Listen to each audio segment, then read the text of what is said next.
ठीक है। उसके बाद आज जो आपका चैप्टर स्टार्ट कर रहे हैं, microbes in human welfare. Okay, microbes in human welfare में आप देखेंगे कौन से माइक्रो ऑर्गेनिजम्स हैं जो कि हम ह्यूमन वेलफेयर के लिए, चाहे डोमेस्टिक स्टेज पे चाहे इंडस्ट्रियल स्केल पे, हम यूज करते हैं। वो आपको समझना है अब इसमें। ठीक है, माइक्रोब्स क्या होते हैं? Anything which is not seen by the I.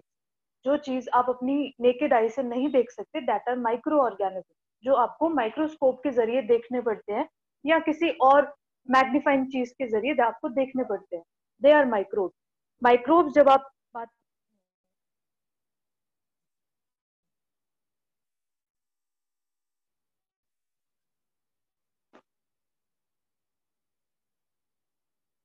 Just second sir, ये एनोटेशन एक बार ऑन कर दो।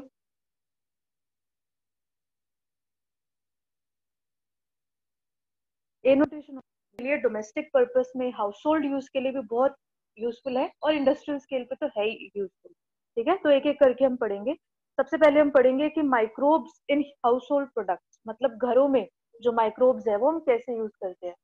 जब आप छोटे बच्चे होते हो तो आपसे जो पूछा जाता है अगर कभी कि घर में आप क्या बैक्टीरिया खाते हो, या घर में आप बैक्टीरिया का यूज करते हो किसी चीज में, तो उस समय में हमको पता होता है हाँ दही में ऐसा कुछ कुछ इसका रिलेशन है, योगर्ट के साथ कुछ रिलेशन है बैक्टीरिया का।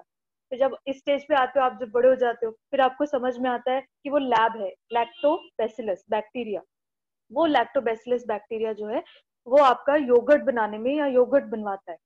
ठीक है, तो मिल्क को कर्ड में कन्वर्ट करने के लिए आपको जो बैक्टीरिया की जरूरत है, दैट इज लैब। ठीक है, लैक्टोबैसिलस बैक्टीरिया का नाम है, कॉमनली इसको लैक्टिक एसिड बैक्टीरिया बोल देते हैं। ठीक है, लैब क्या करता है, लैक्टोबैसिलस करता क्या है actually, as the name suggest, lactic acid bacteria, मतलब कुछ ना कुछ तो एसिडिक सिक्रीशन ये निकाल रहा है। ठीक है, अब इन एसिडिक सिक्रीशन की वजह से क्या करता है ये, दही को इन एसिडिक सिक्रीशंस की वजह से कोएगुलेट कर देता है या उनके क्लम्स बना देता है, एंड फाइनली फॉर्म्स कर्ड। इसके लिए उसको थोड़ा सा हल्का सा वार्म टेम्परेचर चाहिए होता है कर्डलिंग करना करवाने के लिए। ठीक है, तो आपने देखा होगा कि जब दही हम जमाते हैं तो उसको किसी ऐसी अलग सी जगह पे रखते हैं, थोड़ी हल्की सी वार्म जगह हो। कुछ लोग कपड़ों से लपेट देते हैं उस बर्तन को, या कुछ दही बनाने के स्पेशल कंटेनर्स भी आते हैं, थर्मस जैसे कंटेनर्स होते हैं अलग से दही बनाने के लिए। ठीक है, हल्का सा वार्म टेम्परेचर चाहिए होता है इसको बनने के लिए। गर्मियों में तो आराम से बन जाता है, सर्दियों में थोड़े हमें एक्स्ट्रा एफर्ट्स करने पड़ते हैं। ठीक है, बोला ये जाता है कि जो दही होता है, जो कर्ड होता है, ओके, तो कर्ड में हमको बोला जाता है कि it is even more better than the milk. Why? सबसे पहली बात तो ये है कि due to the presence of this bacteria, इस बैक्टीरिया की प्रेजेंस की वजह से उस कर्ड में या उस दही में विटामिन बी 12 की मात्रा या अमाउंट बहुत बढ़ जाती है। और जब विटामिन B12 या विटामिन बी कॉम्प्लेक्स का जो अमाउंट जब बढ़ रहा है, तो obviously it is beneficial for us. Okay, तो इस वजह से हमें बोला जाता है कि जो कर्ड है that is even more better than the milk, milk से भी अच्छा है कर्ड। ओके, दूसरी चीज ये है कि डाइजेशन में बहुत बढ़िया तरीके से हेल्प करता है दही। ठीक है, डाइजेशन में बहुत बढ़िया तरीके से हेल्प करता है क्या, दही। ठीक है, अब क्योंकि इसमें बहुत सारी विटामिन क्वालिटीज है, इस वजह से बहुत सारी जो विटामिन डेफिशिएंसीज है उनको होने से भी ये बचाता है। ठीक है, दही के बहुत सारे बेनिफिट्स है, बहुत सारे लाभ है, even better than the milk. Okay, दूसरी चीज जिसमें आप घर में माइक्रोब्स को यूज करते हैं, सबसे बेस्ट तरीका, आप डोसा वगैरह अगर कभी बनाते हैं, या आपकी मम्मी कभी इडली डोसा घर में बनाती हैं, या बाहर से भी आपने कभी खाया है, तो उसको बनाने के लिए क्या करते हैं हम लोग, चावल और दाल जो होती है कुछ प्रोपोर्शन में लेके उसको थोड़ी देर रख के उसका पूरा मिक्सचर बना के, और वो जो हमारे पास मिक्स तैयार होता है उसको हम लोग 7 से 8 घंटे के लिए छोड़ देते हैं। वो जो 7 से 8 घंटे के लिए हम छोड़ रहे हैं ना, वो उसको हम फर्मेंट होने के लिए छोड़ रहे हैं। इस फर्मेंटेशन के दौरान क्या होता है, उस डो के अंदर से CO2 गैस रिलीज होती है। उस CO2 गैस के जो छोटे छोटे बबल्स होते हैं, उसकी वजह से वो जो डो है वो फूल जाता है बहुत ज्यादा। अब कुछ लोग क्या करते हैं, इस डो को फुलाने के लिए उसमें यीस्ट डाल देते हैं। ठीक है, उसमें क्या डाल देते हैं, वो यीस्ट डाल देते हैं। यीस्ट क्या होता है, यीस्ट हम लोग इसमें भी डाल सकते हैं बैटर में। हम लोग जैसे जो ब्रेड बनाते हैं जो लोग, तो वो मैदे का जो वो बैटर होता है उसमें भी डाल सकते हैं। ठीक है, ऑल पर्पस फ्लावर जो होता है उसमें जब हम डो बनाते हैं ब्रेड बनाने के लिए, तो उसके लिए भी हम डाल सकते हैं। या पिज्जा बेस जो होता है उसको बनाने के लिए भी हम जब उसका डो तैयार करते हैं तो उसमें भी हम ईस्ट डाल देते हैं। तो इसको डालने का पर्पस क्या है कि ये फुला देती है उस डो को। फुलाने का मतलब क्या है, उसके अंदर CO2 गैस रिलीज होती है इस ईस्ट की वजह से, जिसकी वजह से उसके अंदर बबल्स या उसके अंदर छोटे छोटे होल्स आ जाते हैं, एयर होल्स आ जाते हैं, जिसकी वजह से वो डो हमको फूला हुआ लगता है थोड़ी देर बाद। ठीक है, सुना होगा आपने या देखा होगा कि जब हम लोग जैसे ये बनाते हैं, जो ब्रेड होते हैं ना ब्रेड, तो ब्रेड बनाने के लिए जो डो बनाते हैं तो उसको हम बोलते हैं ईस्ट वगैरह डाल के अच्छे से उसको मिक्स करके, और एटलीस्ट आधे घंटे के लिए हम छोड़ के रख देते हैं उसको। थोड़ी देर बाद देखते हैं वो फूल जाता है ना। ऐसे ही जो इडली और डोसे वाला बैटर है उसमें भी सेम चीज होता है। अब रात को बना के रखो, सुबह देखोगे तो कंटेनर में जो रात को जहां तक उसका लेवल था, सुबह तक ऑलमोस्ट उसका डबल हो जाता है, ऑलमोस्ट, है ना। अब इतना जल्दी कैसे हुआ, ये डबल कैसे हो गया? बिकॉज उसके अंदर एयर बबल्स है, जिसमें CO2 बबल्स है बहुत ज्यादा। किसकी वजह से है? यीस्ट की वजह से है। तो इस तरह से एक और micro organism that is yeast, वो भी एक बहुत ही बेनिफिशियल माइक्रोब है हाउस होल्ड पर्पज के लिए, और अदरवाइज भी इंडस्ट्रियल स्केल के भी इसका बहुत यूज है। ठीक है, इसका जो साइंटिफिक नेम होता है that is Saccharomyces cerevisiae. Okay, तो ये याद रखना आप। ठीक। थर्ड जो चीज आप घरों में यूज करते हैं दैट इज चीज। ठीक है, अब चीज में कैसे माइक्रोब्स यूज होते हैं? ठीक है, तो चीज तो एक बेसिक, जब हम चीज बोलते हैं तो हमारे दिमाग में जो इमेज बन रहा है उस चीज का, वो क्या है? येलो कलर का कुछ स्लाइस है, उसके अंदर होल्स है, यही दिमाग बनता है हमारे, यही इमेज बनता है हमारे दिमाग में, है ना। तो वो क्यों बनता है, वो होल्स क्यों बने हैं? Because it have microbes in it. ठीक है, उसके अंदर भी माइक्रोब्स हैं, जिसकी वजह से क्या हो रहा है, उसमें बहुत सारे होल्स बन रहे हैं। अब इस स्टेज पे आके, ये तो बेसिक चीज हो गई, इस स्टेज पे आपके आके आपको क्या याद रखना है कि उस माइक्रोब का नाम क्या है। ठीक है, जैसे कर्ड में आपको पता था कि there is some bacteria which is converting milk into curd, right, but the bacteria name is LAB, that can be lactic acid bacteria, और you can also call it lactobacillus. Okay, ऐसे ही जो डोसा या ब्रेड मेकिंग में जो use हो रहा था that was yeast, we know that, but which kind of yeast is used in this purpose? Saccharomyces cerevisiae। Okay, third जो आता है चीज, चीज में हमको पता है there are some bubbles inside the cheese, that is because of the release of CO2 gas. Now which microbes is doing this? Which microbe is aiding this cheese to have CO2 bubbles in it? उस microbe का नाम जो है वो ये है। ठीक है, propionibacterium shermanii. Okay, propionibacterium shermanii is the microbe for the cheese. Cheese के लिए जो माइक्रोब होता है वो ये होता है। ठीक है, ओके। एक तरह का चीज होता है जिसको हम बोलते हैं रूकीफोर्ड चीज। ओके, रूकीफोर्ड चीज जो होता है वो बहुत जाना माना है बिकॉज ऑफ इट्स फ्लेवर, बहुत ही पर्टिकुलर सा अलग सा फ्लेवर होता है उसका। ठीक है, तो वो जो फ्लेवर उस चीज को दिया जाता है that is due to the specific fungus which is present inside it. ठीक है, तो उस वजह से दिया जाता है इसको एक अलग सा फ्लेवर। ओके, ये तो माइक्रोब्स की बात हो गई है चीज के लिए। एक तरह का चीज होता है, उसमें क्या होते हैं, जो मैगोट्स होते हैं, जो इंसेक्ट के जो लार्वा होते हैं ना, तो इंसेक्ट के लार्वा को अंदर ग्रो करने के लिए रखा जाता है। ठीक है, तो उसकी वजह से उस चीज को एक अलग सा फ्लेवर मिलता है। ठीक है, ऑल्दो ये हर जगह नहीं अवेलेबल है, कुछ ही जगहों पे अवेलेबल है और बहुत कम लोग खाते हैं। ठीक है, that is also regarded as the most dangerous चीज इन दिस वर्ल्ड। ओके, तो वो खैर वो माइक्रोब्स में नहीं आएगा, वो वैसे ही मैंने आपको एक्स्ट्रा नॉलेज के लिए बताया। ठीक है, ये तो था घरों में हम कौन कौन से माइक्रोब्स यूज करते हैं। अब आता है कि कौन कौन से माइक्रोब्स हम इंडस्ट्रियल स्केल पे यूज करते हैं। ठीक है, इंडस्ट्रियल स्केल पे मतलब ज्यादा बड़ी अमाउंट में, ज्यादा बड़े तादाद में कुछ चीज बनाने के लिए हम कौन से माइक्रोब को यूज करते हैं। ठीक है, तो बहुत सारी अल्कोहलिक ड्रिंक्स हैं जैसे आपको पता है, वो फर्मेंटेशन के थ्रू बन रही हैं, उसमें भी यूज होगा। बहुत सारे जो आपके एंटीबायोटिक्स बनती हैं उसमें भी माइक्रोब्स बहुत सारे यूज होते हैं। ठीक है, तो इन सब के लिए जो है आपके इंडस्ट्रियल स्केल पे माइक्रोब्स यूज करते हैं हम। सबसे पहला आता है आपका fermented beverages. Fermented beverages basically आपके जो आएंगे, जितने भी आप विस्की, रम, वाइन, बियर ये सब जो पढ़ते हैं वो सब इसमें आ जाएंगे। ठीक है, तो बहुत सारे जो बेवरेजेस होते हैं, ये अल्कोहलिक ड्रिंक्स जिसको आप बोल देते हैं, जैसे विस्की, ब्रांडी, रम।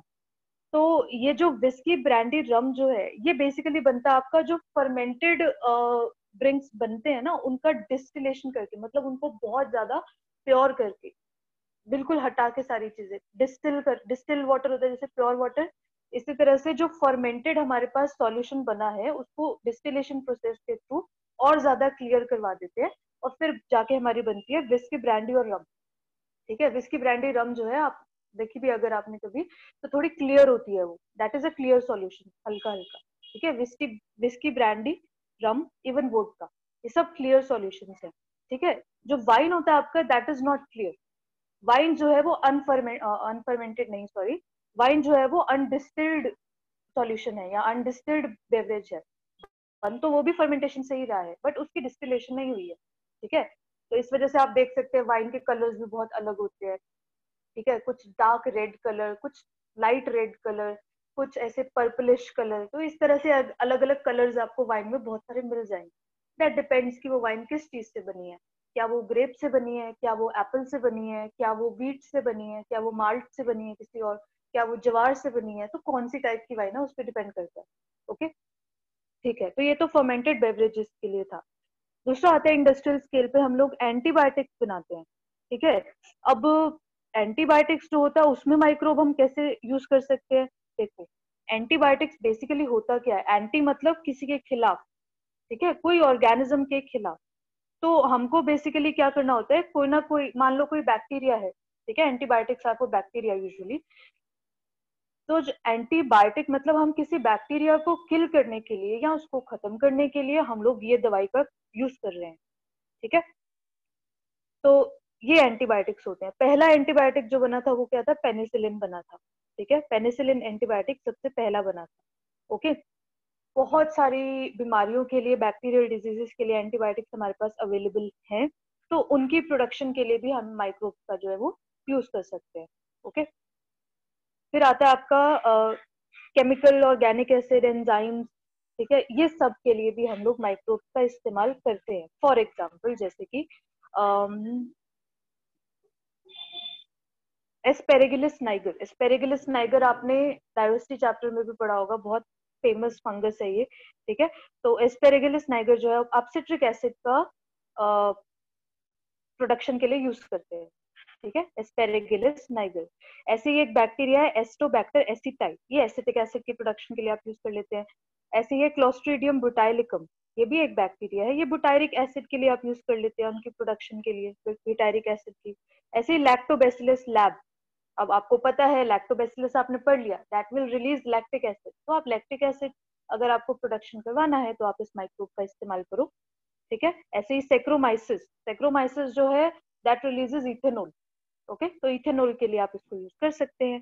ठीक, ऐसे ही कुछ एंजाइम्स हैं जो आप इंडस्ट्रियल स्केल पे यूज करते हैं किसी ना किसी चीज की प्रोडक्शन के लिए, जैसे कि लाइपेज एंजाइम होता है। ठीक है, लाइपेज मतलब लिपिड को खत्म करने या लिपिड को तोड़ने वाला एंजाइम।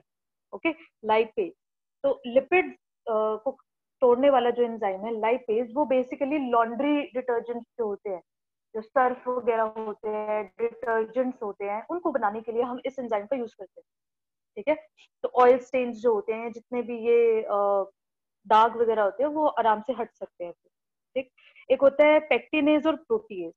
तो जितने भी ये बॉटल जूसेस होते हैं ना, ये एप्पी हो गया, फ्रूटी हो गया, माजा, ये जितने भी बॉटल जूसेस होते हैं, ट्रॉपिकाना हो गया, रियल जूस हो गया, इन सबको थोड़ा सा क्लियर करने के लिए हम ये एंजाइम्स का उसके अंदर इस्तेमाल करते हैं। तो क्लियर बॉटल जूसेस, ठीक है, और उनकी स्टोरेज बढ़ाने के लिए या उनकी प्रिजर्वेशन का जो टाइम है वो बढ़ाने के लिए हम ये यूज कर लेते हैं। ठीक, फिर आता है स्ट्रेप्टोकाइनेज। स्ट्रेप्टोकाइनेज को हम लोग as a clot buster use करते हैं। ठीक है, क्लॉट बस्टर मतलब कि एक तो होता है क्लॉटिंग। ठीक है, क्लॉटिंग क्या होता है कि कुछ देर तक इंजरी हुआ, खून बहा, और खून बहने के बाद अपने आप थोड़ी देर बाद बंद हो गया क्योंकि क्लॉटिंग हो गई वहां पे ब्लड की। ठीक है, ऐसे ही होता है। तो क्लॉटिंग होने की वजह से क्या हुआ, ब्लड फ्लो जो है वो कम हो गया या स्टॉप हो गया, जिसकी वजह से एक्सेसिव लॉस ऑफ ब्लड हमारी बॉडी से बच गया बहने से। ठीक है, तो एक क्लॉट बस्टर होते हैं जो क्लॉट्स को हटाते हैं। कई बार क्या होता है, कुछ आर्टरीज में क्लॉट जम जाते हैं, जिसकी वजह से हार्ट फेलियर हो सकते हैं, हार्ट डिजीजेस हो सकते हैं। ठीक है, तो उस जैसे आपको एक एग्जांपल देती हूँ मैं, एक होता है कोरोनरी आर्टरी जो हार्ट को ऑक्सीजनेटेड ब्लड सप्लाई करता है ना। अब heart is also muscular part, right? तो उसको भी काम करने के लिए कुछ ना कुछ ऑक्सीजनेटेड ब्लड चाहिए, ठीक है? तो उसके लिए कोरोनरी आर्टरी होता है। अब क्या होता है, कभी कभी इस कोरोनरी आर्टरी में क्लॉट जम जाता है, जिसकी वजह से हार्ट की मसल को ऑक्सीजनेटेड ब्लड नहीं मिल पाता। अब हार्ट की मसल को ही ऑक्सीजनेटेड ब्लड नहीं मिल पा रहा, तो वो कॉन्ट्रैक्ट कैसे करेगा? कॉन्ट्रैक्ट नहीं करेगा तो बॉडी में सर्कुलेशन कैसे होगा? जिसकी वजह से बहुत सारे डिसऑर्डर्स हो सकते हैं, ठीक है? तो कई जगह पे हमको क्लॉट को खत्म करना होता है, तो उसके लिए हम स्ट्रेप्टोकाइनेज यूज करते हैं, ठीक है? स्ट्रेप्टोकाइनेज जो है एंजाइम है, क्योंकि पीछे ASE आया हुआ है इसलिए एंजाइम है। और किससे पाया जाता है ये पाया जाता है स्ट्रेप्टोकोकस बैक्टीरिया से, ठीक है? तो ये एंजाइम जो हमें क्लॉट को रिमूव करने के लिए यूज करते हैं, ठीक? फिर होते हैं कुछ बायोएक्टिव मॉलिक्यूल। बायोएक्टिव मॉलिक्यूल्स का बेस्ट एग्जांपल है साइक्लोस्पोरिन ए। साइक्लोस्पोरिन ए जो होता है वो बेसिकली हम इम्यूनोसप्रेसिव एजेंट की तरह यूज करते हैं। क्या होता है कि आपको पता है ट्रांसप्लांटेशन आजकल बहुत अच्छे से पॉसिबल है, ठीक है? पर उसमें प्रॉब्लम क्या होता है, अपने को डोनर ढूंढना होता है, ठीक है? तो इवन इफ वो डोनर बहुत ही क्लोजली रिलेटेड है उस पेशेंट के, बहुत क्लोज रिलेशन में है, तब भी हमको उस पेशेंट को इम्यूनोसप्रेसिव देने पड़ेंगे। उस पेशेंट को ट्रांसप्लांटेशन के बहुत देर तक इम्यूनोसप्रेसिव खाने पड़ेंगे, ठीक है? इम्यूनोसप्रेसेंट्स खाने पड़ेंगे। व्हाई? बिकॉज है तो एक फॉरेन बॉडी ही ना जो आपकी बॉडी के अंदर आ रही है। तो ऐसा ना हो कि आपकी बॉडी उसको एक फॉरेन बॉडी समझ के रिजेक्ट कर दे, और रिजेक्ट करेगी तो उसके खिलाफ सेल्स बनाने लग जाएगी आपकी बॉडी। वो आप नहीं चाहते हो, जिसकी वजह से इवन इफ वो बहुत क्लोजली रिलेटेड आपके पर्सन से भी लिया गया है वो ऑर्गन, तब भी आपको इम्यूनोसप्रेसेंट्स खाने पड़ेंगे, ठीक है, during the transplantation process. Okay, next आता है bioactive molecule that is statin. Statin जो होता है वो बेसिकली एक यीस्ट से आपको मिलता है, एक बायोएक्टिव मॉलिक्यूल है। स्टेटिन का काम क्या होता है, आपका जो ब्लड कोलेस्ट्रॉल है उसको कम करने में ये हेल्प करता है, ठीक है? तो ब्लड कोलेस्ट्रॉल को कम करने के लिए होता है स्टेटिन, स्टेटिक हो जाना, स्टेटिन, ठीक है? मोनास्कस परट्यूसिस जो है आपका एक यीस्ट, उससे पाया जाता है, ठीक है? फिर आते हैं microbes in sewage treatment. Sewage treatment में कौन कौन से माइक्रोब्स यूज करते हैं, ठीक? अब सीवेज ट्रीटमेंट है तो बड़ा ही फैंसी सा नाम कि बहुत अच्छे से ट्रीट हो रहे हैं। सीवेज ट्रीटमेंट का मतलब है जितना भी डोमेस्टिक आपका सीवेज वेस्ट जा रहा है, जो सीवेज का जो पानी है या जो गंदा पानी है वो जितना भी जा रहा है, तो उसको हम क्या करते हैं, थोड़ा सा ट्रीटमेंट में डाल के फिर उसके बाद में किसी वाटर बॉडी में मिक्स करते हैं। अदरवाइज तो बहुत फैंसी लग रहा है सुनने में, अरे ऐसा हो तो कितना अच्छा हो, पर बहुत कम जगह पे ऐसा होता है। इंडिया की बात कर रही हूँ, ठीक है? तभी इतना गंदा रिवर्स ये सब इतना गंदा है। डायरेक्ट हम सीवेज का पानी डायरेक्ट हम रिवर्स में डाल देते हैं, इसकी वजह से कॉलीफॉर्म बैक्टीरिया बढ़ गया, कितने सारे और बीमारियां बढ़ गई, सब रिवर में जाएंगी, रिवर को खराब करेंगी, ठीक है? तो ये सब चीजें रोकने के लिए हमने ये एक प्रोसेस तैयार किया हुआ है, that is sewage treatment plant. Sewage treatment plant बहुत जगह लगे होते हैं, उसमें बेसिकली हमको गंदा पानी को थोड़ा सा ट्रीट करके माइक्रोब्स की हेल्प से उसको इस लायक बनाना होता है कि हम उसको किसी वाटर बॉडी में अब छोड़ सकते हैं, ठीक है? तो जितना भी ये म्युनिसिपल वेस्ट वाटर आता है या सीवेज का पानी जो आता है जितना भी, उसमें आपको पता है बहुत सारा ऑर्गेनिक मैटर होता है, बहुत सारे माइक्रोब्स होते हैं, और बहुत सारे ऐसे भी माइक्रोब्स होते हैं जो डिजीजेस कॉज कर सकते हैं, ठीक है? तो अब ऐसे में हम ये ऑर्गेनिक मैटर, फीकल मैटर भी होगा उसमें, उसमें किचन वेस्ट भी होगा, ठीक है? इतने सारे माइक्रोब, इतने सारे पैथोजेनिक माइक्रोब जो डिजीज भी कॉज कर सकते हैं, इसको हम ऐसे अगर छोड़ देंगे किसी भी रिवर में या किसी भी वाटर बॉडी में, तो बहुत हार्म हो जाएगा सबको ही, उस रिवर में रहने वाले प्लांट्स और एनिमल्स को भी, और जो उस रिवर का पानी पिएगा उसको भी, ठीक है? तो इसके लिए हमने क्या किया, उस सीवर के पानी को पहले हमने ट्रीट किया, ठीक है? ट्रीट करने का फायदा क्या है और इसका मेन पर्पस क्या है कि हमको उस सीवेज के पानी को कम पॉल्यूटेड बनाना है, उसमें से पॉल्यूटेंट का अमाउंट हमको कम करना है। अब ये कैसे करेंगे हम लोग क्या करते हैं, हम लोग इसमें कुछ माइक्रोब्स का इस्तेमाल करते हैं जो कि ऑलरेडी सीवेज के पानी में प्रेजेंट है, ठीक है? ये माइक्रोब्स का काम क्या होता है बेसिकली, ये यहाँ पे आपको दिख जाएगा देख सकते हैं आप, फ्लो चार्ट में लिखा हुआ है सारा। सीवेज ट्रीटमेंट प्लांट जो है उसके 2 स्टेजेस से उसको गुजरना पड़ता है। एक है प्राइमरी स्टेज या प्राइमरी ट्रीटमेंट, एक है सेकेंडरी स्टेज या सेकेंडरी ट्रीटमेंट। ठीक है, प्राइमरी स्टेज में तो बेसिकली क्या होता है, जो आपके ऊपर ऊपर से जो मोटा मोटा जो कचरा है उसको साइड में कर दो। ठीक है, फिल्ट्रेशन और सेडिमेंटेशन, इस प्रोसेस के थ्रू थोड़ा बहुत जो मोटा कचरा जो होता है, जो बड़े बड़े पार्टिकल्स है, उनको साइड में कर दो आप। ठीक है, ये प्राइमरी ट्रीटमेंट में हो गया आपका। ठीक है, इसमें जितने भी जैसे कोई पेपर है या कोई और जैसे छिलके हैं कुछ, या किचन वेस्ट है कुछ ना कुछ, ठीक है, जितना भी ये प्लांट्स वगैरह है फालतू डेब्रीज में जो आ रहे हैं, वो सब हमने अलग कर दिया। ठीक है, ये प्राइमरी ट्रीटमेंट में हो गया। ठीक, सेकेंडरी ट्रीटमेंट में आती है माइक्रोब्स की बारी। सेकेंडरी ट्रीटमेंट में हम क्या करेंगे, फिर से ऑलरेडी फिल्टर्ड आउट पानी को दोबारा से फिल्टर करेंगे, उसकी सेडिमेंटेशन करवाएंगे। सेडिमेंटेशन मतलब खड़ा रखो उसको, जितना भी हैवी पार्टिकल्स होगा नीचे बैठ जाएगा, ऊपर बच जाएगा ऑलमोस्ट साफ पानी। ठीक है, तो फिर उसके बाद में उसको लो साइड में करो, और फिर उसके बाद में हम क्या करवाते हैं, बहुत सारे एरोबिक माइक्रोब्स होते हैं। ठीक है, उसकी ग्रोथ हम उस पानी में करवाते हैं। ठीक है, बहुत सारे एरोबिक माइक्रोब्स हैं, उसकी उस पानी में ग्रोथ करवाओ। अब वो माइक्रोब्स क्या करेंगे, उस पानी में जितना भी ऑर्गेनिक मैटर है वो ट्राई करेंगे माइक्रोब्स की हम इसको खत्म कर ले, इसको खा जाए। ठीक है, हमने क्या किया, वो जो फिल्ट्रेशन के बाद हमारे पास बचा पानी सीवर का, हमने क्या किया, उसमें बहुत सारी ग्रोथ करवाना स्टार्ट करवा दिया माइक्रोब्स का, और एरोबिक माइक्रोब्स बहुत सारे। ठीक है, अब उनकी ग्रोथ अगर हमने स्टार्ट करवा दी बहुत सारी, तो वो क्या करेंगे, उस पानी में जितना भी ऑर्गेनिक मैटर है उसको खाने का ट्राई करेंगे। ठीक है, जिसकी वजह से उस वाटर का जो बायोलॉजिकल ऑक्सीजन डिमांड है वो कम हो जाएगा। ठीक, उसका जो एफ्लुएंट बचेगा आपके पास, ठीक है, जो एफ्लुएंट आपका बचेगा, एफ्लुएंट मतलब जो ऊपर, जैसे आप मान लो आपने क्या लिया, एक टेस्ट ट्यूब में आपने थोड़ी सी सॉइल ली, उसमें वाटर मिक्स किया।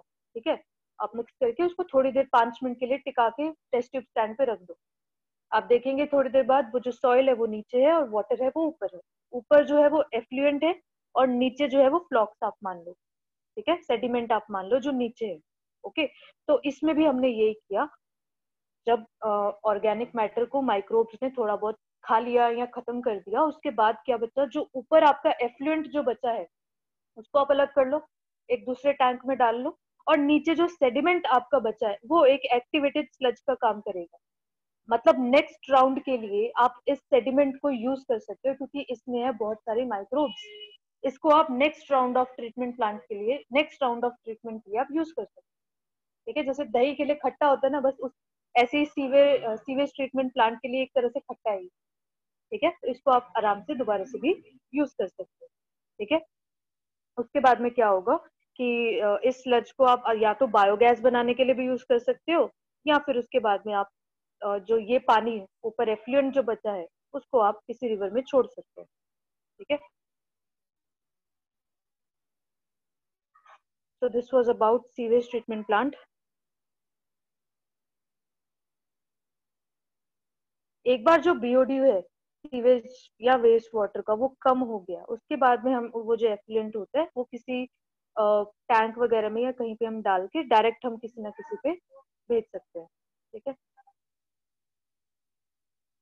देन आता है आपका microbes in the production of biogas. Biogas की प्रोडक्शन के लिए हम माइक्रोब्स का कैसे इस्तेमाल कर सकते हैं। ठीक है, बायोगैस सबसे पहले तो हमको पता होना चाहिए कि हम क्या करते हैं, कि कोई भी वेस्ट है, उस वेस्ट से हमको गैस बनाना है with the help of microbial activity, और उस गैस को हम लोग as a domestic fuel use करें, एज इंडस्ट्रियल स्केल पे यूज करें, वो हमारी मर्जी है।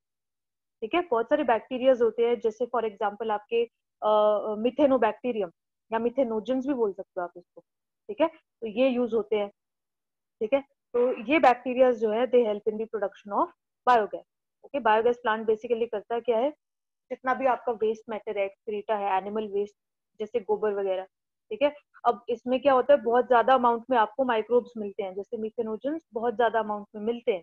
ओके, अब ये जो मिथेनोजेंस होते हैं इनको फिर आप यूज करते हैं गोबर गैस बनाने के लिए।